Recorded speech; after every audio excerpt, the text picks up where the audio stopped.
Okay, we should be good. Awesome. Cool. All right, welcome back, everybody. Welcome back to another episode of the Cut series.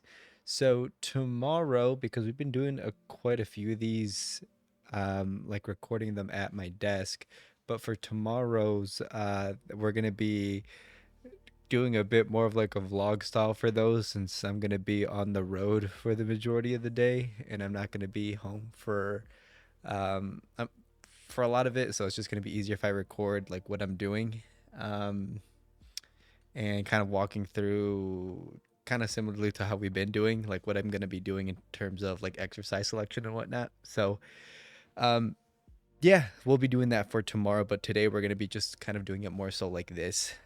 For today, I guess there's a couple things. There's a couple things to kind of go through.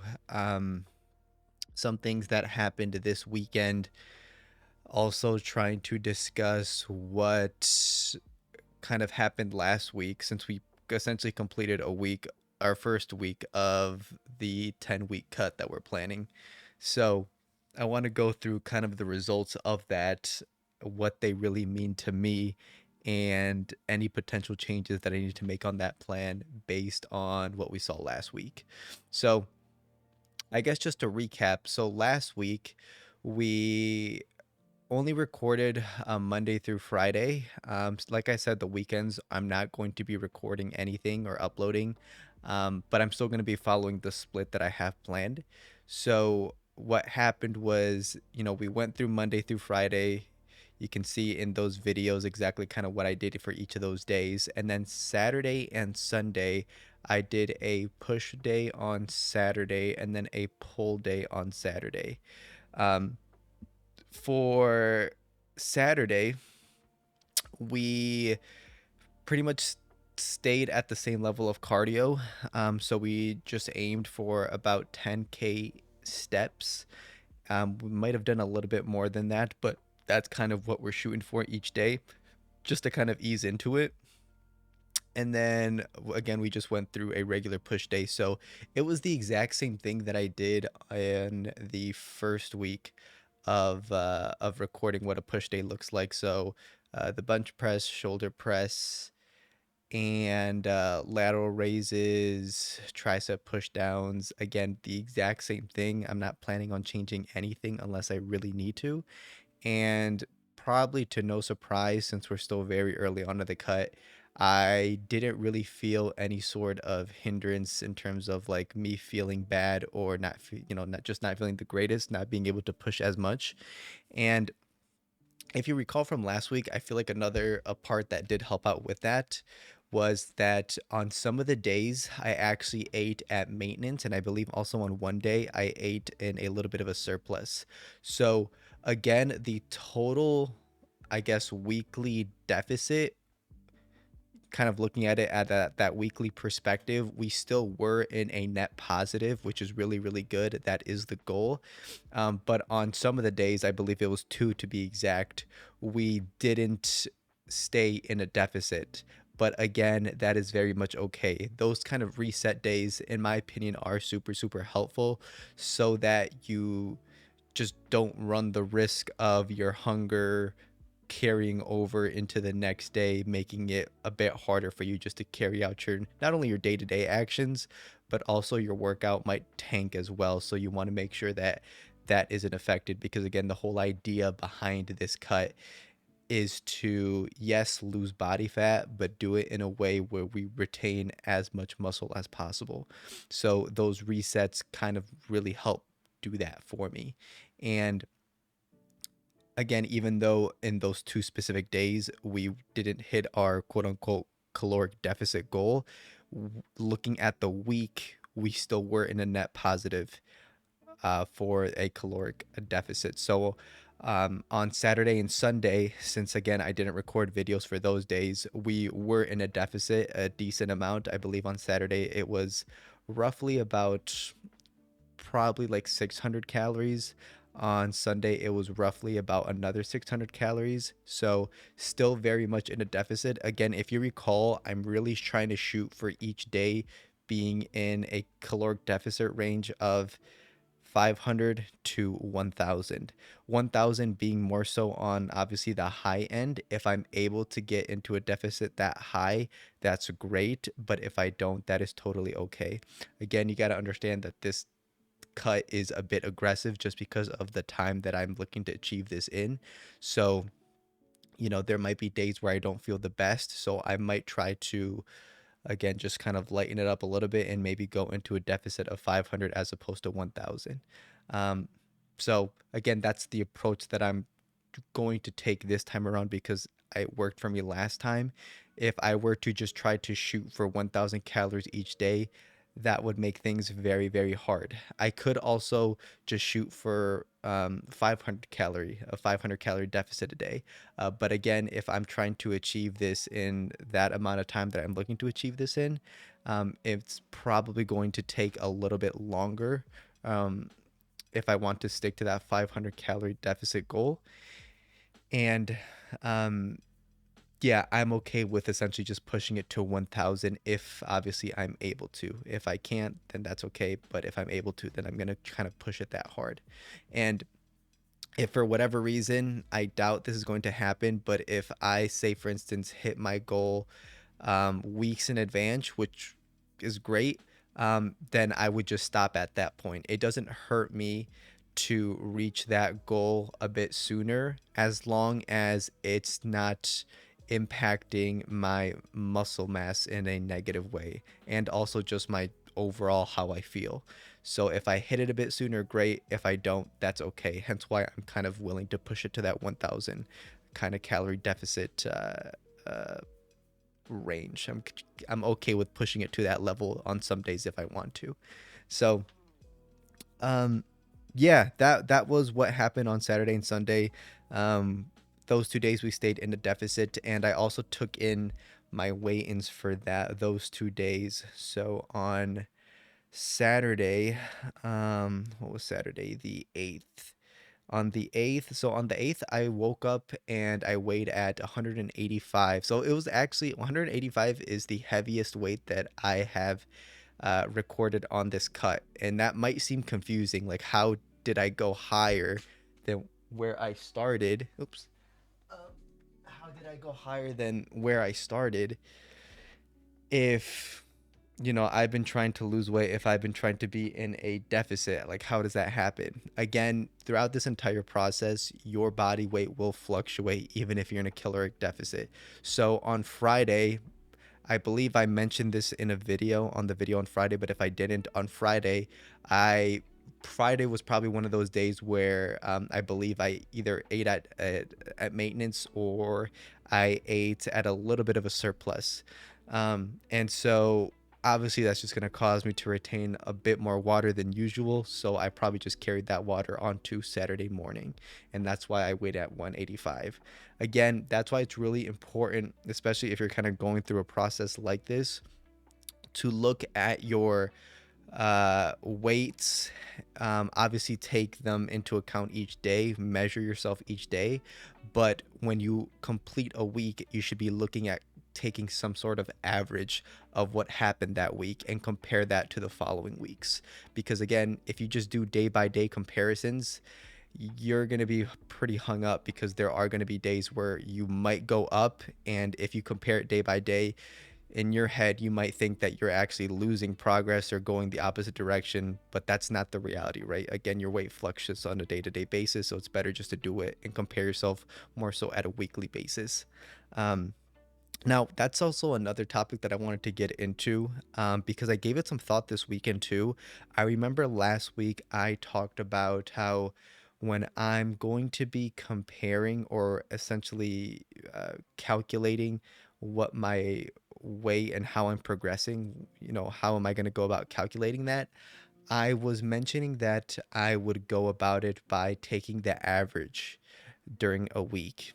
And I remembered that I believe it was a few months ago. It might have been like a year ago.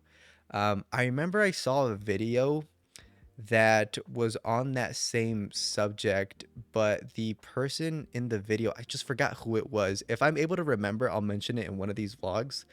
But essentially, The idea was that the person was arguing that if you're going to be doing this, instead of using your averages for the week, you might want to look into actually using the medium.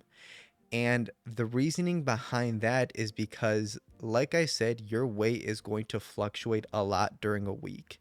So, if in one week, say for instance, you kind of peak and your weight rises to a pretty, not abnormal, but a bit unusual weight as compared to the other ones, that's going to skew your average by a decent amount. Where that's really just an outlier in the data. There could have been a variety of different reasons as to why that happened. It's not necessarily weight gain or fat gain. So it is going to skew your results a decent amount, right? And it makes sense. So the person recommended that you instead take a medium where you essentially stack up all the days within the week and you put together all of your weights, all of your weigh-ins for, each day of the week, and you order them and then you take the medium. That way you're essentially canceling out the outliers and you're only focusing on the data that's in the middle, or the ones that, in other words, are more realistic to what your actual weight is. Does that make sense? So what I'm trying to get at, and I can even show you an example of this using my weight, because I feel like that would be pretty helpful to do as well. Um, I'm actually going to switch over to, let me,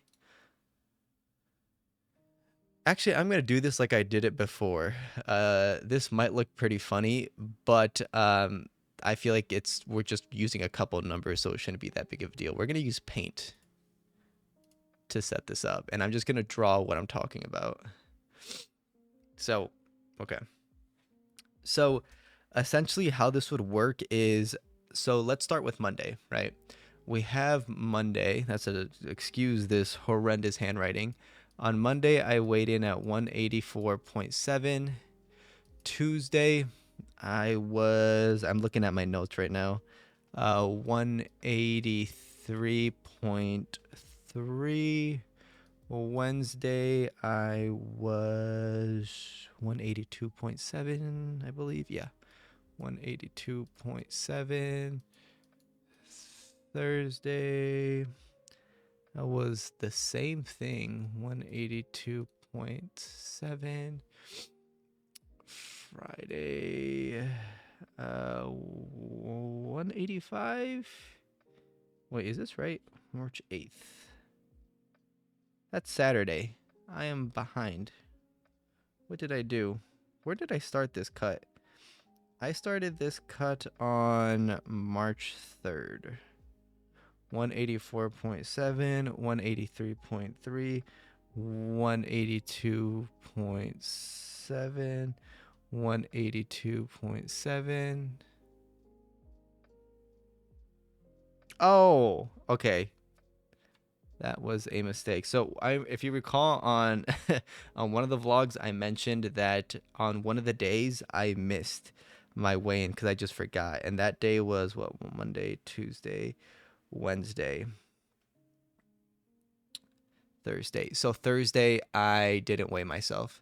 So let's do this. Let's scratch that out and let's pick it back up here. So Monday, Tuesday, Wednesday, Friday. So Friday I was 182.7.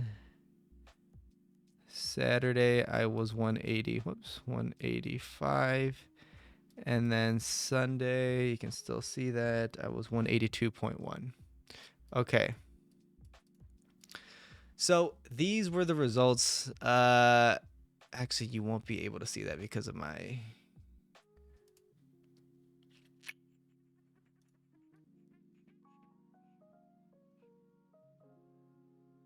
Okay.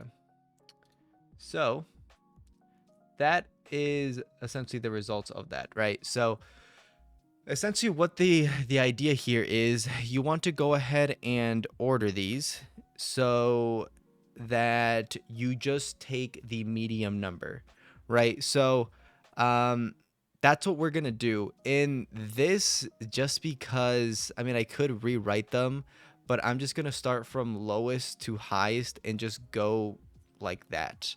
Um, so what do I mean? I guess how do we take the medium of this, right? So let's start with the lowest weigh-in. The lowest weigh-in was 182.1, I believe. Yes. So let's scratch that out. The highest weigh-in was 185. We'll scratch that out, and then we'll continue. So the next lowest weigh-in was 182.7. The highest was 184.7. And then we're going to repeat this process. Again, if I would have not missed that day, I would have been able to take the medium with the data here, but it's not going to necessarily work because we have an even number of data points here. So what I'm just going to do is just take what's in the middle here, since these are the two remaining ones. So 183.3 and 182.7. If you go in the middle between those numbers, that would be... It's so funny that I'm doing math right now to show you this, but I feel like this actually makes a bit more sense than taking the average. And then you divide that by 2. So in the middle here, this would be a total of 180, or not a total, but a new number of 183. So this, in other words, is what I weighed in last week, right? That's the number that I'm going to be comparing to this week's medium once I go ahead and have that data, right? So by doing something like that, again, what this essentially eliminates is me having any outliers really impacting the numbers that I'm going to be comparing on a weekly basis. Because again, if say for instance, if I'm hovering consistently around 182 and 183 during one week, and then say for instance, one day I spike up all the way up to 187, that average is going to be hindered a decent amount.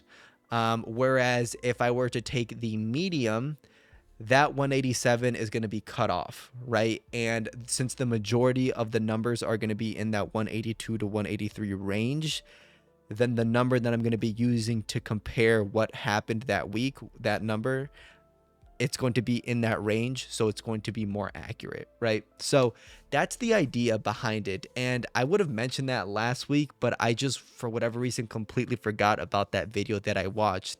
And I remembered it this weekend, and I was like, yeah, that's actually the way that I'm going to go about this, because I just feel like it makes a bit more sense. Because again, I'm going to be using different numbers to track how I'm progressing. So I just want to make sure that I have, the most accurate numbers to compare with. Because again, weight is going to fluctuate a decent amount. So you kind of have to do these types of things just to make sure that you have the most accurate numbers.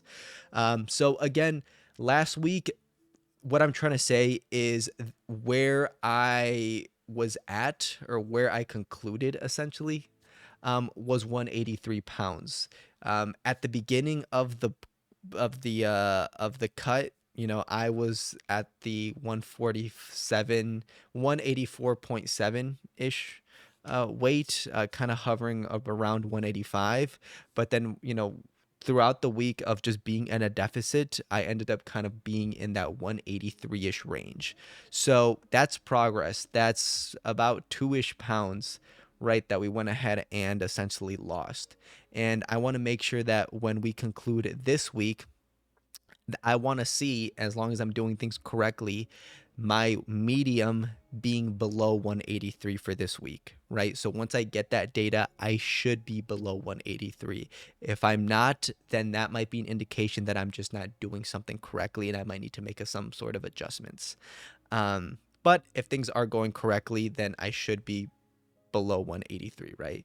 And again, it doesn't make sense for me to say, for instance, look at tomorrow's weigh-in if I weigh in at 184 and start freaking out, because my weight could very much fluctuate. So it's important for me just to get through this week, get that data, and then once I have that data, compare it to what happened last week, again, that 183 value. So I hope that makes sense. Again, by you doing this, you just have a better way to measure what's going on, and it really eliminates any sort of outliers that might happen, any sort of abnormal weigh-ins or data points that you might get, because it is very much possible. So I just wanted to talk about that briefly with you guys, and also just for me, just to kind of be aware of this, like what I'm doing, how I'm going to be essentially comparing my weights, on a weekly basis. But yeah, overall, I still feel really good. Today, I didn't do a workout in terms of going to the gym. I took an active rest day as part of the schedule. So tomorrow, I will be hitting legs. Again, legs is a pretty demanding exercise for me, or just workout in general. So I want to make sure that I'm good on that. But yeah, today I feel good. No issues with hunger whatsoever. My energy levels are good. I did a decent amount of cardio today. I did more than usual, actually. I think I hit around like 20,000 steps today. I was just walking a lot throughout the day. So, um, I mean, that's definitely going to help me in this. But that was not the intention for today, trying to hit that 20,000 steps. But we'll take it. So, um, yeah, that's, I feel like, the only update, the only significant update. I feel like tomorrow we'll walk through what I'm going to be doing through that workout. It's going to be pretty similar to last week, but just kind of noting any sort of changes in how I feel or how the weight is moving. Also, that's another big thing. Last week's leg day felt really, really good still. I didn't have any issues. I still was able to progress in the movements. On squat, I didn't necessarily hit any sort of PRs, but I remember on leg extensions and hamstring curls, I believe we did hit a PR. I keep note of this in my journal, but I believe we did hit a PR, maybe just like an extra rep than what I usually do. So as long as I'm still able to do that, that's great. That's actually better than what I would want.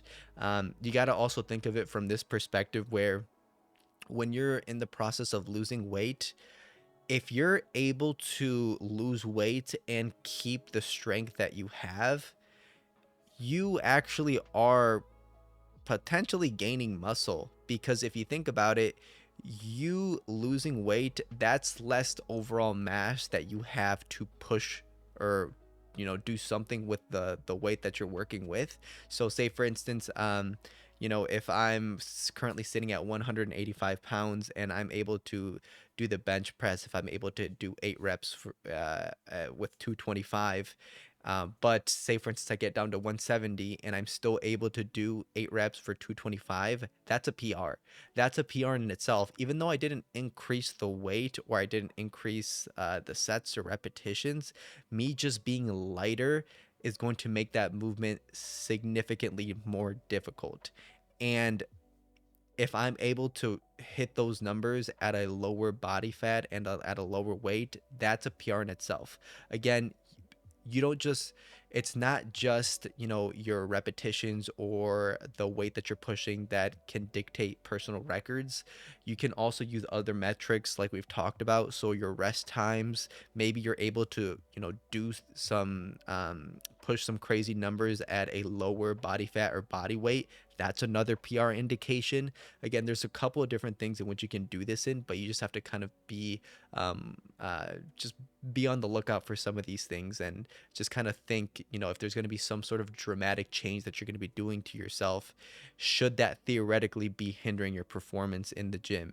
And if it is, but you're still able to do just as good, that's a really, really good sign, right? So, definitely something that I'm going to be on the lookout for. But again, if I'm able to just keep increasing the weights while I'm losing um, body fat, that's even better, right? That's ideally the goal, and that's always what my mentality is going to be like throughout this entire process.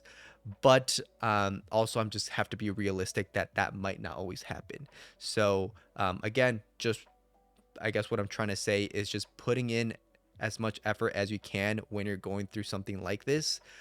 But if it starts to plateau, or if you start to slow down, that is perfectly normal. That's probably going to happen, right? So That pretty much wraps it up, guys.